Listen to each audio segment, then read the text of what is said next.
Bueno, vamos a seguir con las clases. Hoy vamos a tocar enfermedad inflamatoria intestinal.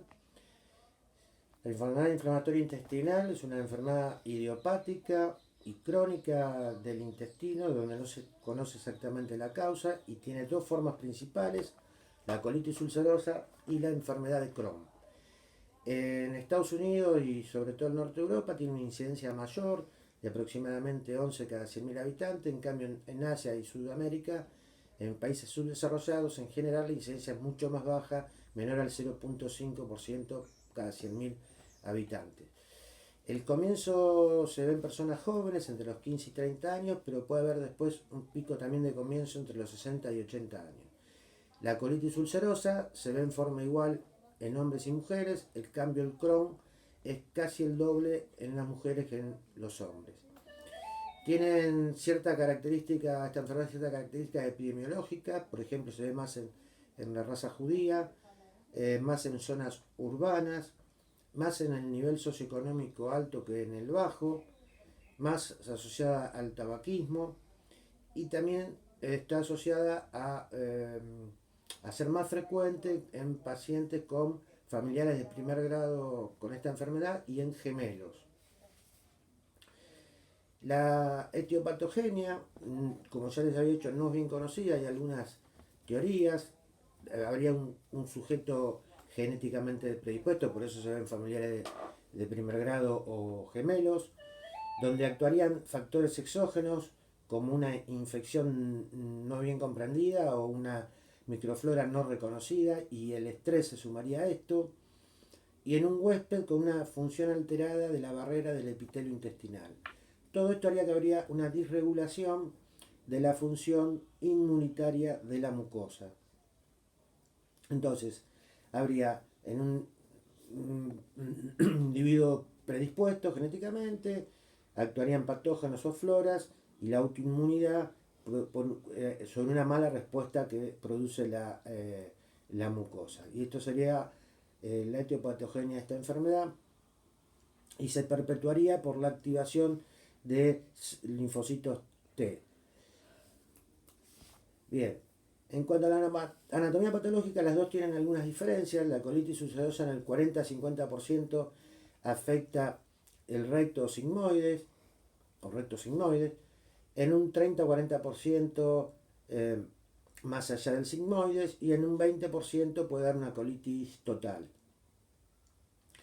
Es continua la lesión en la mucosa, no hay zonas sanas como ocurre en el Crohn, y como característica se va a ver que es una mucosa en principio eritematosa, después aparecen hemorragias, edema y ulceraciones, y la formación de pseudopólipos que son pólipos inflamatorios. Cuando es grave se puede producir lo que se denomina colitis tóxica o megacolon tóxica, de paredes muy finas donde puede haber perforaciones, y es una situación realmente muy grave. En cambio, la enfermedad de Crohn puede afectar cualquier parte del tubo digestivo, pero lo más frecuente es que afecte en el 50% de casos el intestino delgado y colon, en un 35% el delgado solo y en un 15% el colon solo. También puede afectar el ano, es muy raro que afecte al recto, pero sí el ano, donde puede producir fisuras, hemorroides, abscesos perianales o perirectales, y, eh, y pasar a ser una complicación importante para la persona. Hay una forma fistulosa, donde se producen fístulas que van de intestino a intestino o de intestino a estómago, o pueden ir de intestino a vejiga o de intestino a piel, esta fístula. Y hay una forma fibrótica, donde forman adherencias y obstrucciones.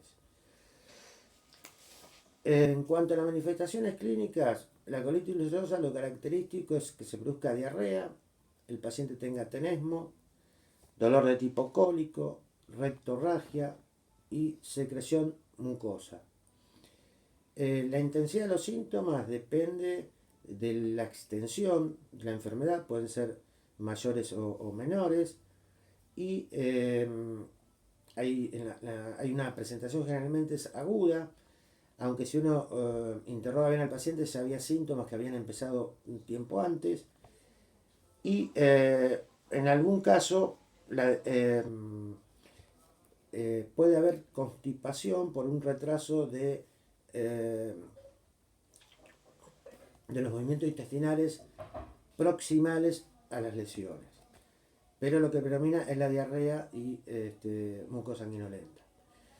Otros síntomas que pueden aparecer, que aunque no siempre, son la fiebre, la pérdida de peso, la pérdida de apetito o hiporexia o anorexia y náuseas. En cuanto a los estudios de la colitis ulcerosa, debemos solicitar proteína C reactiva o eritro, que van a estar elevadas como reactante de fase aguda. Puede haber una anemia.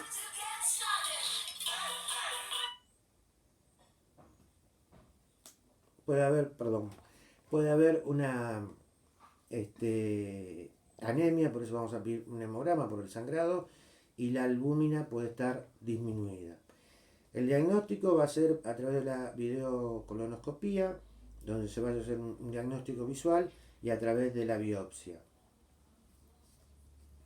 La placa simple de abdomen puede servir en el caso del megacolon tóxico, donde se va a ver un colon mayor de 6 centímetros y en todo el marco abdominal. La calprotectina se puede detectar en ese, es un estudio de laboratorio, que cuando es mayor de 200 microgramos por gramo podemos deducir que hay una reactivación de la enfermedad. Sirve más como para un seguimiento. Las complicaciones de la colitis ulcerosa es la hemorragia, que se presenta en 1% de los casos, la hemorragia masiva. Puede ser la perforación, que es rara, el megacolon tóxico que ya habíamos hablado, y en algunos casos estenosis por obstrucciones por estenosis benigna generalmente, y el CA de colon como otra posibilidad de complicación. En cuanto a la clínica de la enfermedad de Crohn, lo clásico es que tengan síntomas agudos o crónicos, evolucionan en dos formas: una forma fistulosa persistente y una forma fibrótica obstructiva. Y también los síntomas van a depender de la localización. Una localización frecuente es la iliocolitis, cuando afecta al ilio terminal. Va a haber dolor que puede ser en fosa ilíaca derecha o cuadrante superior o inferior derecho, que a veces puede simular una apendicitis. Generalmente da dolor cólico antes de la defecación y alivia con la defecación. Se puede llegar a palpar en fosa ilíaca derecha una masa que está compuesta por intestino inflamado, por el mesenterio adherido y por adenopatía. O sea que puede haber una masa palpable, sobre todo en fosa ilíaca derecha. También puede presentarse con pérdida de peso. La diarrea es un síntoma también común. La otra posibilidad es que se presente como una obstrucción intestinal, que a veces puede ser intermitente, más que nada por edema y espasmos intestinales, o puede ser crónica por una estenosis fibrótica. Y también se puede presentar a través de fístulas, como ya mencionamos, a vejiga, donde puede aparecer infecciones urinarias recurrentes, a estómago, donde puede haber vómitos de tipo fecaloide, puede ir a la piel o puede fistulizar a otro sector del intestino también. Cuando se afecta como yeyuno y leitis, o sea, afecta al yeyuno y el ilio, se va a perder mucha de la superficie absortiva y se va a manifestar como un síndrome de mala absorción con una diarrea esteatorreica, pérdida de peso con disminución de albúmina y B12. O sea, da un típico síndrome de mala absorción.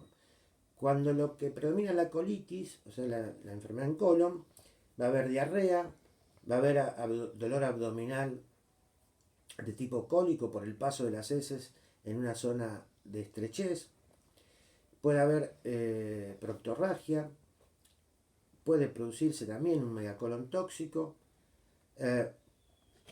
y puede producir fístula de colon a estómago, como decíamos hoy. En cuanto a las manifestaciones perianales, ya algo nombramos, puede tener fístulas, hemorroides, estenosis anal, abscesos perianales e incluso incontinencia. La forma gastrodenal, que es rara, puede dar dolor epigástrico acompañado de vómitos y una forma obstructiva produciendo un síndrome pilórico cuando afecta el píloro y la fibrosa. Bien, ¿cuáles son las manifestaciones extraintestinales que tienen estas patologías? Un tercio de los pacientes los pueden presentar y más común es cuando la persona tiene lesión perianal. Tenemos primero manifestaciones dermatológicas que aparecen en un 15% de los casos. Uno es el eritema nodoso, que son nódulos subcutáneos que pueden ser de 1 a 5 centímetros, sobre todo en miembros inferiores. Pueden aparecer en otra zona, pero lo más común en miembros inferiores. Eritematosos, dolorosos. Segundo, el pioderma gangrenoso, que puede aparecer entre el 1 y 12% de los casos. Se ven más en miembros inferiores. Primero aparece una pústula que luego se ulcera y que no tiene relación con las crisis. En cambio, el eritema nodoso, no lo mencioné, sí generalmente tiene relación con una crisis aguda. Las otras manifestaciones son las reumatológicas, las segundas, que se ven en un 15 a 20% de los casos. Es más común en el Crohn, aumenta durante las crisis agudas y generalmente son simétricas, toma grandes articulaciones y es poliarticular. O sea, toma más de una articulación y de las grandes, y en forma simétrica. También se asocia a la espondilitis anquilosante. Recuerde que la espondilitis anquilosante es una enfermedad reumatológica, afecta sobre todo columnas, caderas y sacroiliacas, y que son personas que tienen el antígeno de histocompatibilidad, el HLV27 positivo. También puede manifestarse la forma articular como una sacroileitis bilateral y simétrica.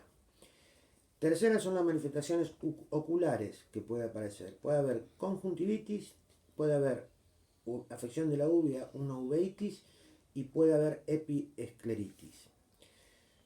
Cuarto, tenemos manifestaciones hepatobiliares. Es muy común el hígado graso, también es más común la litiasis biliar, pero una patología que no es frecuente pero es característica es la colangitis esclerosante primaria. Esta se puede ver del 1 al 5%. Hay inflamación y fibrosis de los conductos intra y extrahepáticos y va a llevar a una cirrosis y va a llevar a una insuficiencia hepática. El diagnóstico lo hacemos con una colangiografía retrógrada endoscópica donde se van a ver múltiples estenosis con zonas normales de los conductos, tanto extra como intrahepático, como decíamos. Y otra manifestación es hepática, es el colangiocarcinoma, que puede aparecer como complicación. Quinta complicación extraintestinal, las trombosis venosas. Estas personas están más predispuestas a las trombosis venosas, pueden hacer trombosis venosas profundas en miembros inferiores, ilíacas, tromboembolismo pulmonar y inclusive puede llegar a haber ACV isquémico. Sexto, otras manifestaciones ya más raras, puede ser la miocarditis, la pleuritis y la pericarditis en estos pacientes. ¿Cuál es el tratamiento de la enfermedad inflamatoria? Los objetivos son tratar de inducir y mantener la remisión de las crisis, o sea, suprimir la crisis y mantener la remisión por mayor tiempo. Mejorar la calidad de vida del paciente y en lo posible utilizar lo menos posible los corticoides. El tratamiento en caso de la colitis ulcerosa,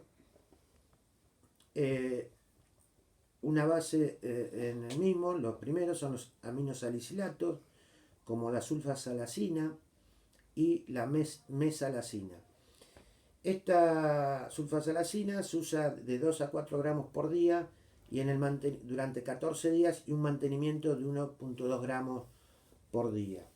En caso de la rectitis, exclusivamente se pueden usar, hay supositorios de estas, de 500 miligramos, o también enemas de 1 gramo, o sea que se puede hacer tratamiento local tratándose de una rectitis nada más.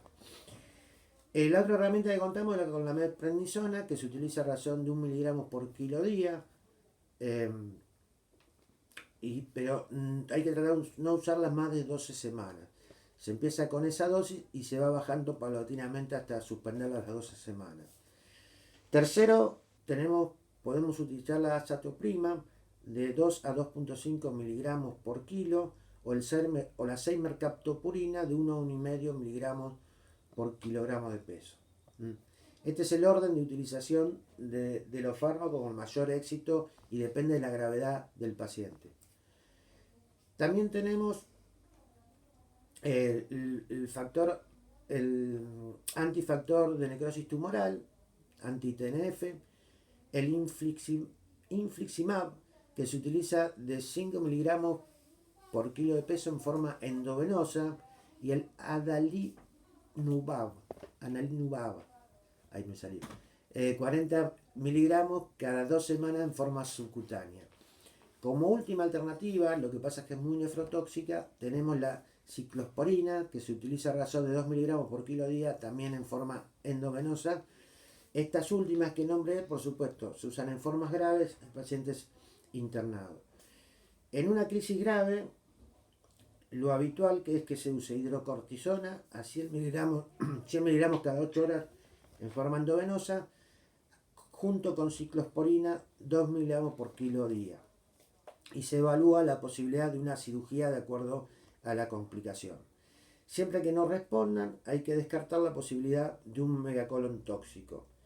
Y a la cirugía se puede llegar cuando hay un fracaso en el tratamiento, o cuando aparece sea de colon, o cuando hay una complicación severa como es la perforación o la hemorragia incoercible o una obstrucción intestinal.